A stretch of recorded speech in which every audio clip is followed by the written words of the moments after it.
I love to paint, I love to draw, I love to do nothing sometimes because it's fun. I love nature, so sometimes during my work when I go to the bush, I take time to explore the forests and, taking in what the environment offers. Just sit somewhere under a tree, enjoy the breeze, the leaves, the birds, all of that. I love that. Let me just say, I have terrible eyesight, so I could never be a pilot, could never be a surgeon.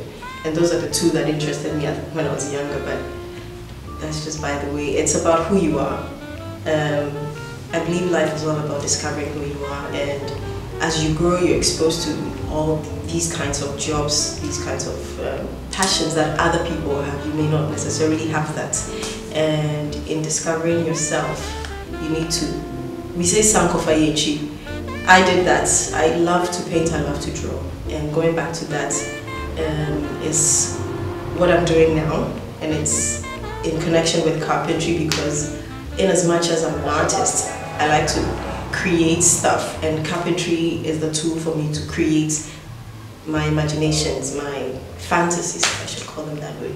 It's usually what's in my mind or what I'm feeling that I put on paper, but I also like to do cartoons. I love caricature, so I like to do, I take you and I make you look funny with a big nose and bigger lips or something, just for the fun of it. I like that as well, so it's not one particular thing that I like to do.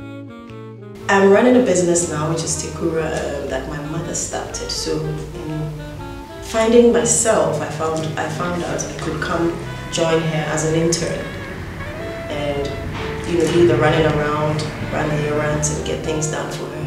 And through that I discovered that I could use my skill as an artist to work. And so it started from just drawing tables and stools, etc. And then it moved to me learning the trade, learning carpentry. So I moved from just drawing them to actually making them with my team. It's been crazy, I must say, in these parts. Even still now, people still wonder, what do you mean by you're finding yourself? What's that about? Go to school, get a job, get married, have kids. What else are you looking for? But I believe everybody's on a journey. And it takes time to even discover what that journey is and what it is you're looking for. You may or may not get the support, but you need to condition yourself to be able to go through that journey, to be able to discover the things that you want. I've always been different as a kid. I've always been the odd one out. So I like to do things that most people will find weird, strange, just for the fun of it. So I thought about it, yeah, if people see I'm 5'3", so I'm very small, short. So they're gonna wonder, she's a carpenter, what's that? Just that mystery I see in their eyes I thought was exciting. But I went on to think about its effect on the next generation or the younger girls out there. It's become important to me how we portray ourselves to the younger kids, because in as much as you're doing what you want, discovering yourself, it has to impact somebody's life to help her as well discover herself. I was born an artist. I woke up and I could draw, I could paint. I never really had to go to school to train. But following society, I went to study the tough courses. I went to do what everybody else was doing. Like I said, you need to discover yourself. So in doing all of this, I realized I had to go back to who I was, because there was no pleasure in this.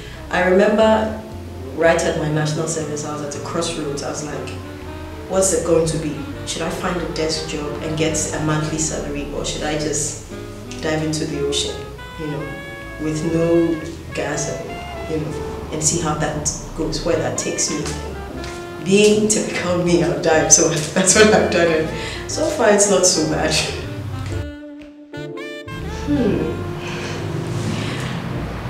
It's when you said I'm a manager. I believe that's the toughest, because human beings are different. You work with all kinds of personalities and character traits that you have to manage to get an output. And to me, that's the toughest thing. Learning carpentry wasn't difficult. What am I saying? I never learned how to draw. It just came to me. All of that, it's not as difficult as managing people.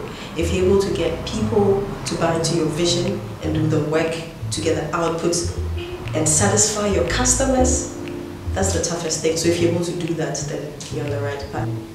God's my strength, I'll be honest with you, because every time I have a challenge, I just go on my knees, and there's always a solution. There's always a little voice that tells you, try something else. You know, maybe the approach is not working. And each time I read Genesis and go through creation, it excites me to see how much of an artist God is, how He put things where they're supposed to be, and how He had this plan. You know, artists usually see the end product before they actually make it.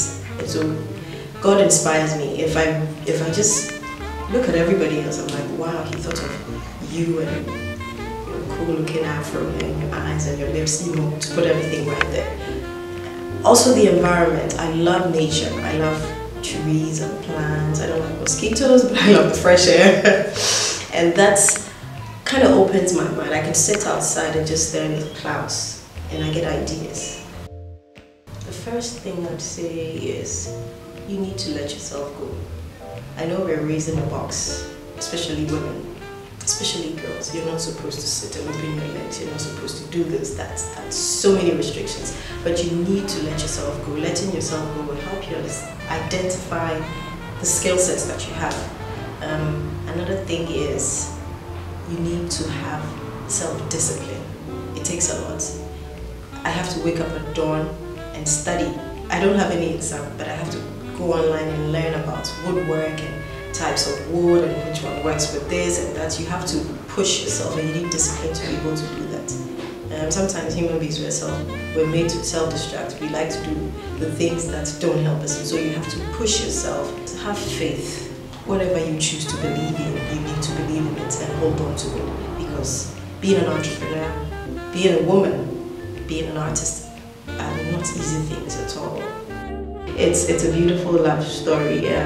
My mom started this business 15 years back, and my mom's called Abba Kranchua, and she's married to Kweku Techi. So they played with Kranchua and Techi, and they came up with Tekura. Unfortunately for me, I was named after my dad, so I'm in there somewhere. I see Tekura becoming a brand, a huge brand, recognized everywhere across the globe. I call it the Dangote in home decor. That's the vision, that's how far I want to go, and hopefully beyond that. I believe in equity. I don't fight for equality between a man and a woman, but I believe we need to provide equal opportunity irrespective of the gender, because that has nothing to do with your biological predisposition. So I believe giving women, giving girls that opportunity. If my dad didn't believe in me and buy all those paint brushes and colors and give me his old diaries, I would never know that I could paint. You need the environment, you need the space to be able to discover who you are, to discover the skills that you have. So I believe we need to give girls especially the opportunity. We need to allow them to try things.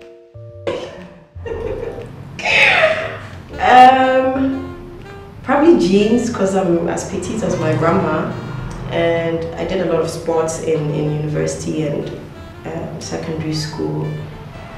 I have terrible eating habits, so that has nothing to do with it. I eat too much sugar, which is terrible, terrible, terrible. Nobody should do this, but probably the jeans and the sports that I did, so I need to start thinking of an next plan. That's a tough question. I love everything. I love chocolate, I love ice cream, I love these cookies with sugar, I love pancakes, I like waffles with the honey. Oh, I love everything that has sugar in it. I love sugar itself. So it's hard to say anything that's sweet. I have a sweet tooth, so anything that's sweet, I just take it. You know, I don't know. Hi, I am Audrey Forson, the carpenter, and I am a game changer.